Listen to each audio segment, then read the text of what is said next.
алаштың нағыз бас болса, төрт ұстаз кідіп, алаштың ақиқатын мағжын болбай, ұстазға осылай баға береді. Құсқа қосқан қалай керек болса, адамға да білім мен тәрбие солай керек. Мерекелеріңізбен аял ұстаздар.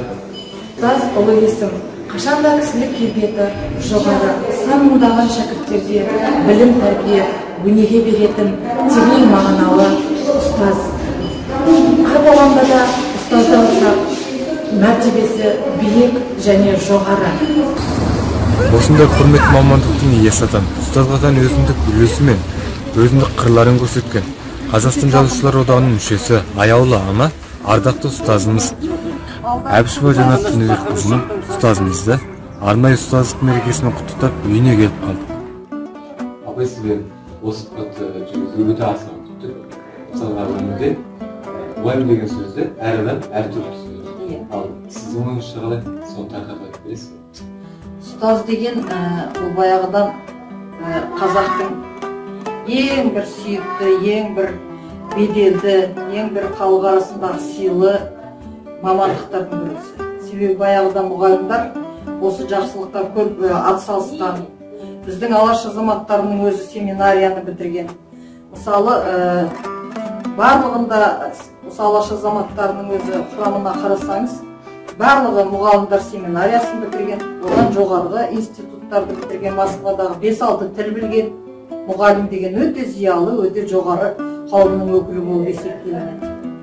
Сіздер білсеңіздер, баяғыдағы зиялылар, Мұстафа Шоқайда айтқан, нағыз зиялы елінің халқының, осы өзінің елінің халқының мүддесі үшін күрескен адам, сол үшін еңбек еткен адам, ол нағыз зиялы деп айтқан. Біздегідей қазір көп зиялылар сияқты басын бұғып, өзіне дүние жинап, тыныш сен тимесең мен тимен дегендей өмір сүрмеген баяғы зиялылар.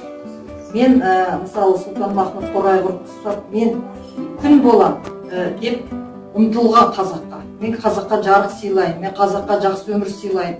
Қазақ халқы да сондай басқа өркениетті елдердің халықтар сияқты жақсы өмірде тұрады, оқиды, білімді. Себебі қазақ халқы өте талантты деп солай арпалысқан. Қазір біз сіздер енді ұстаздар, мұғалімдар дейміз ғой. Мұғалім, ұстаз деген екі сөз маған өте ұнайды.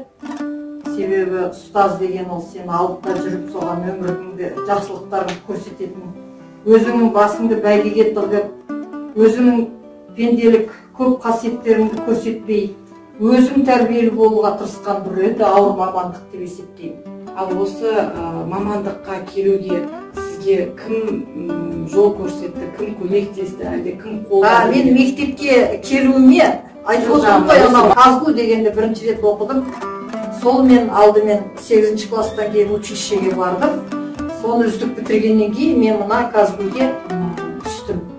Сол менің ұстаздық етуіме, анау айтып отырмын ғой, мен Борондайда автобазада қызмет істедім. Әлгі халыққа қызмет көрсету агенттігін ашқанда, қазақ тілін, қазақ халқының бұлардың мүлдем мойындамайтын байқап осы жердегі адамдардың. Мен сол кезде мектепке баруға өз еркімменен шешім қабылдап мектепке әдейі бардым мен. Себебі орыс мектебінде көптеген мықты қазақтың балалары оқиды. Мен қазақ мектебіне ол кезде жоқ болатын. Қазақ мектебі 28-ші мектеп біздің бас көтеруімізбен ашылды. Сол орыс мектебіндегі қазақ балаларына сабақ беріп жүргенінде қазақтың балалары қазақша сөйлеуге ұялатын көрдім. Сол кезде мен керемет оларға газеттен оқып беріп, керемет қазақтың жазушыларының кітаптарын айтып беріп, қазақтың балаларының бетін беріп ұрғандай болдық біз.